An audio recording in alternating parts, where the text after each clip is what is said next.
What's up, everybody? So you might be into buying cheap land. You saw this idea, you saw this piece of property, it looks really cheap and you're like, I think I can buy that. It might be a deal. Well, there's a lot of things out there that look like deals that aren't. And I want to save you thousands of dollars before you go out there buying pieces of property thinking you're getting a deal. I've been building out a playlist of things to look for when you're buying property because I've been going through these over the last few weeks. These are issues that actually pop up being a real estate agent, being an investor, things that I'm always seeing, and I want to pass this information on to you. If you're out there, new investor, veteran investor, and you want to get better at identifying properties, well, this video is for you. So let's dive right into the things you need to know buying cheap properties. So let's get to it. So the first thing I want you to do is go and walk the property. Trust me, there's a lot of things you can learn just walking the property. And if you're hiring a real estate agent and you send them out there to walk the property, make sure they walked it. Make them send you pictures from the property, things they identified. If you're going or you're sending a family member out there, actually put your boots on and go walk it. You would be amazed at the things you can identify just by walking that maybe the listing agent and even the owner hasn't even noticed.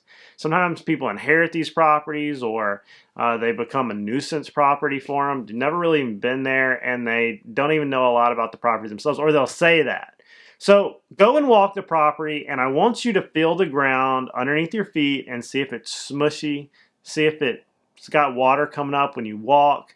See if it's got a defilade, like a decline, if it's on a hill, if it's in the bottom, if it's the bottom of a hill. Look at all these things because they're going to tell you important information.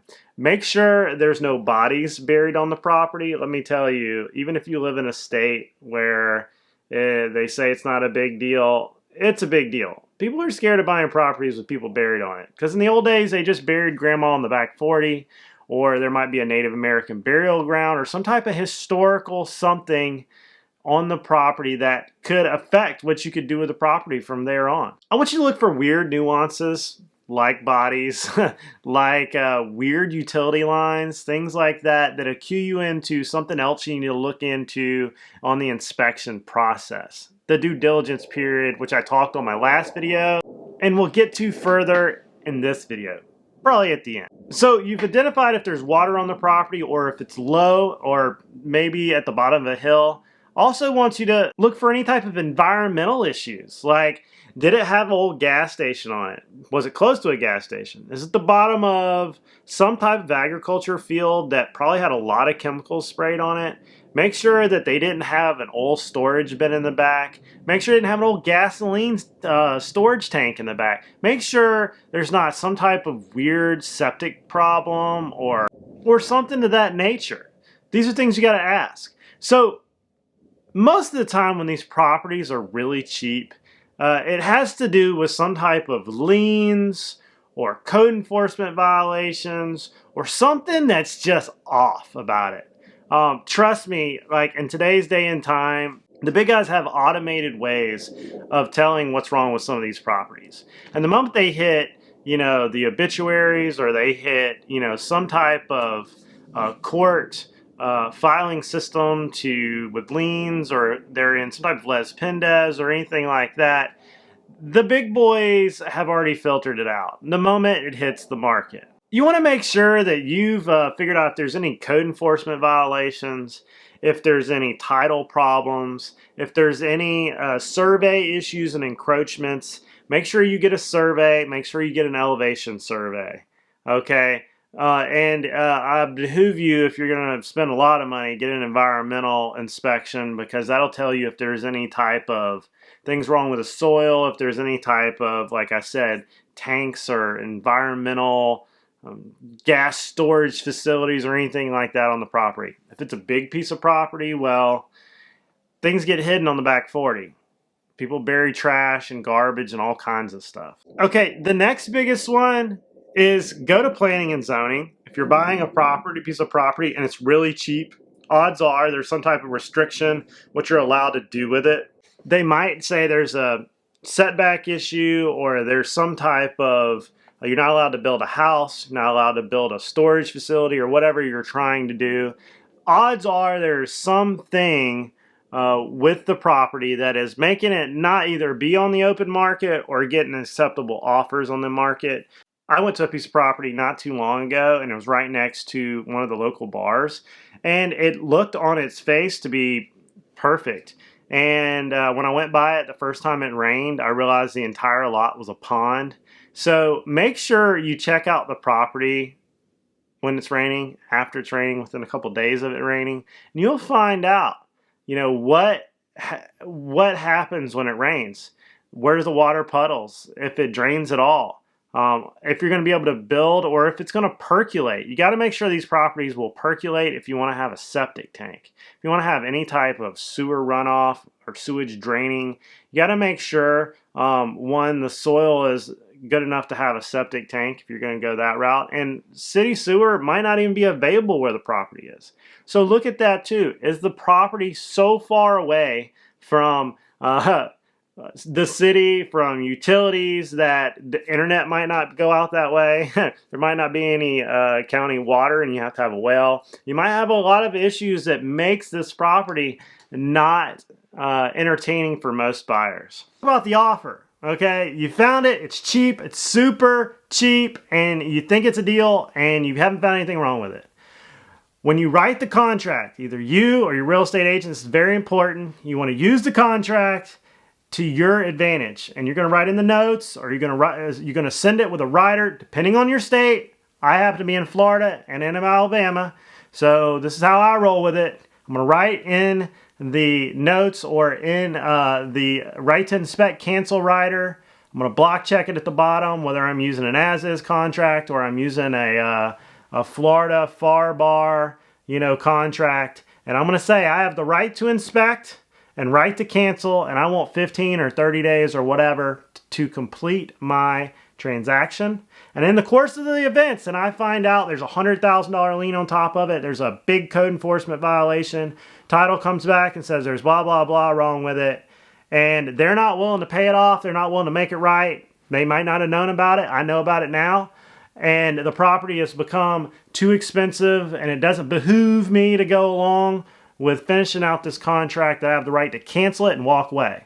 Because you want to make sure there's a lot of unknowns, and you want to know that you can get out and not have to overspend. Usually, the way most contracts go, you put your earnest money down after you sign the contract, you send it to the title company, completes. So we have a binding agreement, binding contract.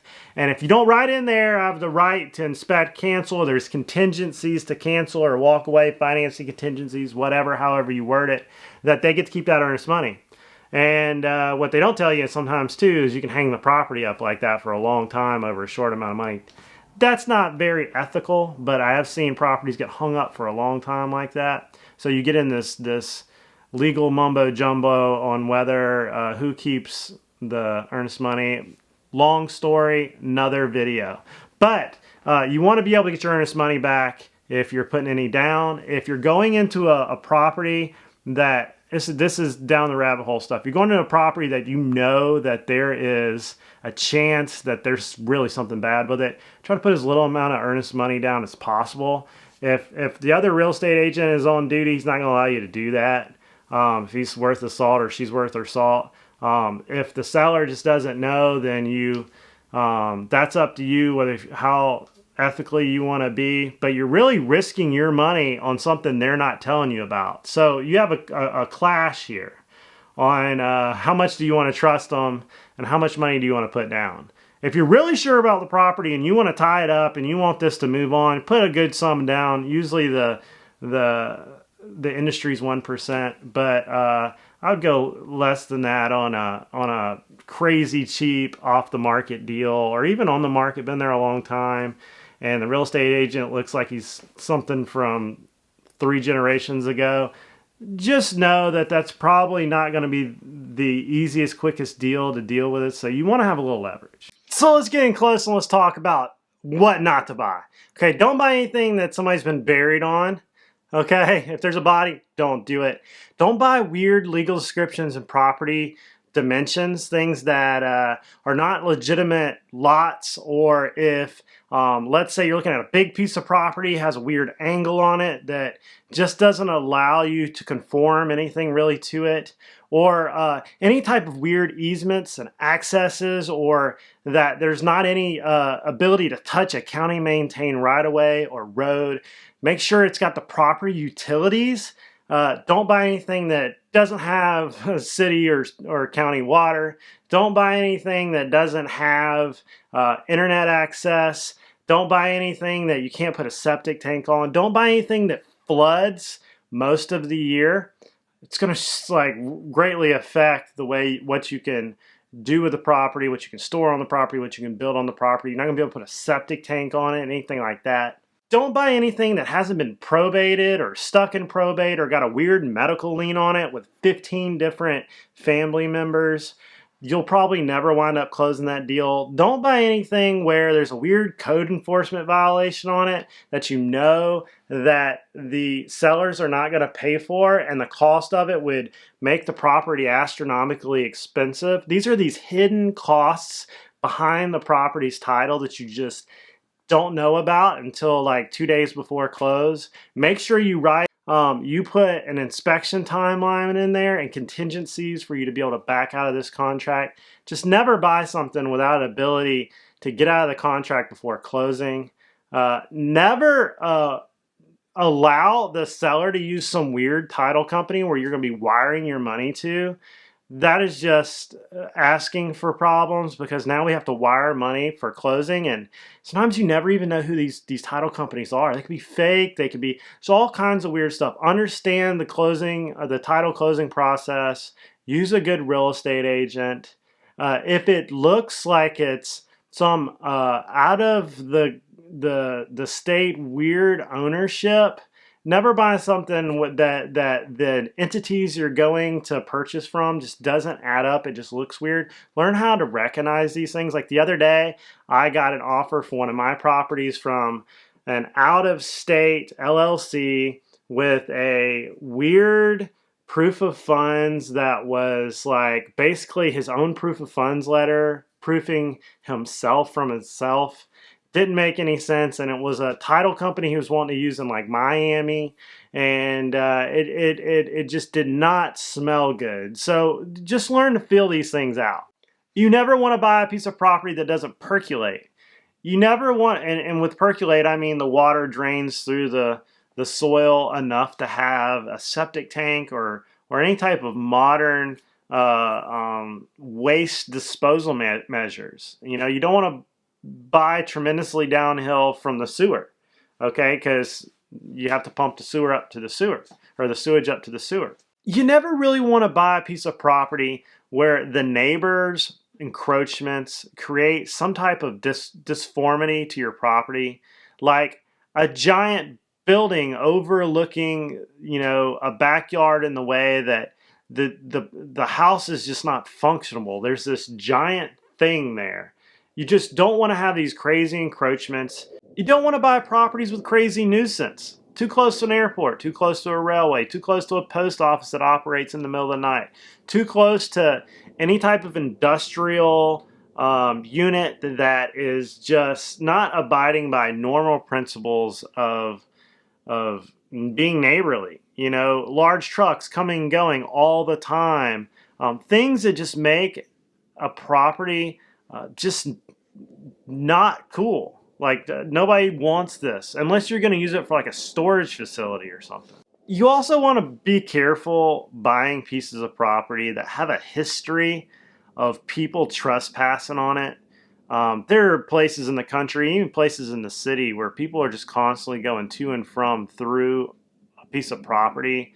Whether it's drug dealing or campfires or beer drinking or anything like that, where you are constantly stopping people and asking them, why are you on my piece of property? And they're like, oh, we just always use this. Bill said we could use it anytime we want. And there's tens to hundreds of people constantly doing this on a piece of property. I've seen houses in I've seen properties in neighborhoods where literally you have one part of the neighborhood here and one part of the neighborhood here in like a 5-acre tract, and everybody from each neighborhood just keeps going back and forth across the piece of property because there was no way around or the street was just too busy, and you spent most of your time trying to keep the people out of it, or that the homeless population, and this is a fact, have a history of using that piece of property for camping out or being able to sleep there, and you can literally go in there and have the sheriff's department remove them out, and the next night there's a new batch, and the next night there's a new batch, and the next night there's a new batch,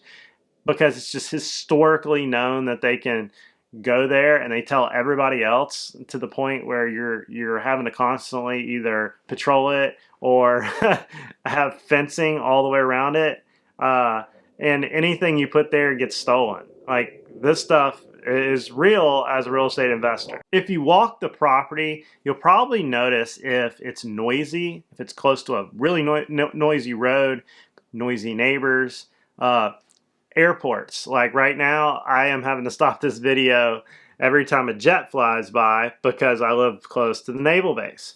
If you're anywhere in a spot that back gate of a runway or anything like that, these are things can make a piece of property just not enjoyable to some people.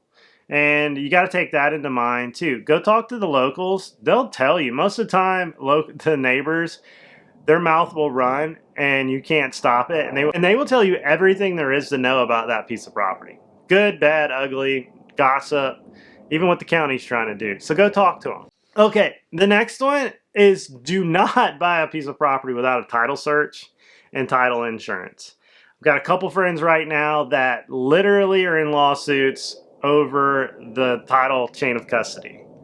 So it behooves you to use a real title company, like a good one, preferably one that also has an attorney.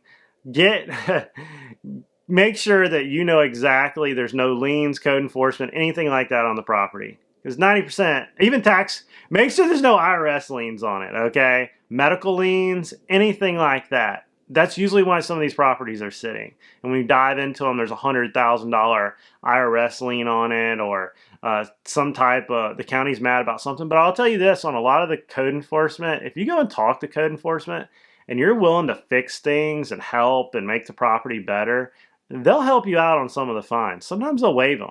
Just go down there and talk to them. So the big things here is know what you're going to build on it. Know what you're going to do with it. Make sure you get inspections on it. Make sure you get a title policy and a title search on it. Just walk the property and see if it looks funny. If it is not a normal size lot, like a 80 by 120 or something like that, or if it's a large piece of property, and it's weird shaped, make sure you do your due diligence on it. If like I say, if it's a lot and it is less than the normal size lots, you might have a setback issue on what the county will allow you to build. Got to be so many feet. Like, let's say you're building a porch, it's got to be so many feet from the end of the property line. So like, this is the end of the property line, 10, 15 feet is usually, I think it's usually 16 feet, depending on which side of the house it's on, that the county will force you to have a setback if you're going to build, because they don't want you encroaching too close to the neighbor or making the watershed change onto the neighbor. So these are all things you got to think about. What are you going to do with it? And if you're just going to accumulate it, well, who are you going to sell it to? Because you don't want to accumulate this thing and have nothing to do with it and just be paying the taxes on it. So let's talk about disclosures, okay? When you buy a property on the MLS with an agent on the other side, usually you want to ask for a seller's disclosure on the property. Vacant land disclosure for a regular house, seller's disclosure. It's going to ask a bunch of things that could be wrong with the property. Has there been any unpermitted work? Has the property ever flooded? Does it have a sinkhole? Does it have any of these things? And you want to ask for the seller's disclosure. And if they give you some stuff like, I don't know anything about that, I didn't do one because I haven't owned the property long enough, the clients don't know anything about the property because they're distant and they inherited it, or they don't want to put anything on paper, it's a big red flag. Why? Because you want to know these things, and they should put it down if they want to escape a little liability from the property. Hey, I disclosed to you that there's a sinkhole in the back left corner. So when you're bush hogging a year from now and you sink in that sinkhole, They knew about it because you could prove somewhere, not a lawyer, just saying it. You proved that grandpa knew there was a sinkhole there and you sunk your tractor in it and, you know, 1995, and you took a picture of it and posted it on the internet and you found out about it. Now we got a question of liability. Or a company owned it or a corporation owned it and they spilt something back there and they didn't tell you about it and you found out about it, but they knew about it. All these disclosures, the seller's agent should have it disclosed, protect their client, say, hey, I told you. But some people want to pull a slicky and not tell you what's wrong with the property. And if you have a good inspection process and you have good inspectors, you're going to find out. And then you're going to be like, hey, agent, hey, seller, you didn't tell me about this. What's the ethical problem here? Now, if you're buying something from a wholesale deal, wholesaler, or something out there, you just did over the fence, well, it's going to be on you. And you're going to have to prove all these things. So obviously, you need to know about it beforehand. The seller's disclosure process is important, and I try to stay out of deals that don't have seller's disclosures because you're walking into a hornet's nest if you don't want to spend the money for inspections. I deal with it all the time where agents try to say, oh, well, we don't need a seller disclosure on this. I don't have one, or they didn't send it to me yet, or I'm still waiting on it. They're kicking the can, especially if you're dealing with on the MLS, okay? They'll kick the can. They don't want the liability of it. They don't want to disclose to you what they're trying to hide that they know that's out there. They're making you find it because they're afraid they won't sell the property. And then they'll have to answer the client, or the client has told them, don't you say anything about this. But a real estate agent ethically has to say, if it's not safe, solid, or sound, or there's something out there, they're ethically responsible to tell you about it. And if you can prove it, well, sometimes you can hem the agent up. And that's what they don't tell you about is if that agent is being unethical, you go after him. And the other agent's really good at usually going after them. And things that affect the public, they take very seriously.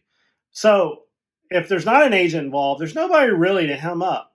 And that's one of the arguments for having real estate agents involved. They have a license to protect, a license to think about. All right, so really my last section I'm going to touch on is clearing the land. If you're buying a piece of property and it has 9 million trees and shrub brushes and everything like that, that's going to be an expense to clear if you ever want to do anything with the property, unless you're just buying it for timber. Even buying it for timber, you got to cut the timber, okay? So, and you got to access the timber. There's got to be a logging road. It's got to be able to extract the timber off the property. So you got to look at these things. About a year ago, I argued over a piece of property for a $3,000 pine tree. It was a really big pine tree. Well, the house was only like $35,000, and there was a $3,000 pine tree on it. And I was wanting it for 32. She wanted 38. I didn't want to. The tree was right on top of the house. And I wound up losing the deal because I argued over this pine tree. Well, if you have a lot of those pine trees in the vicinity of where you're trying to do whatever you're trying to do with on this piece of property, and let's say it's a $20,000 lot or a $50,000 lot, well, those trees add up. Let's say you got 100 acres and it's nothing but shrubs and nasty trees just to get into it, and you got to do something with it. Well, you got to take all those trees off the property. If you're going to sell it to a builder or whatnot, the builder has to factor in getting rid of all those trees and all those bushes and shrub brushes and crazy oak trees and going across the swamp and getting all that out of there and burning it and mulching it and getting it out of the way. Bulldozers have got to move. They all run on diesel fuel. So got to keep these things in mind. And if you've made it this far in the video, I appreciate it. I hope this allows you to come up with an idea of what to look for when you're buying a piece of property. Things to never do. Never, ever, ever forget the basics of real estate, and that just because it's cheap doesn't mean it's cheap. You're going to have to go and solve all these liens, accumulate these properties with tens of thousands of dollars of problems attached to them. And you got to do these due diligence, efforts, before you get involved in it. So comment down below with anything crazy story you've ever had accumulating these properties. And if this video helped. And don't forget to like and subscribe, and I'll see you guys later.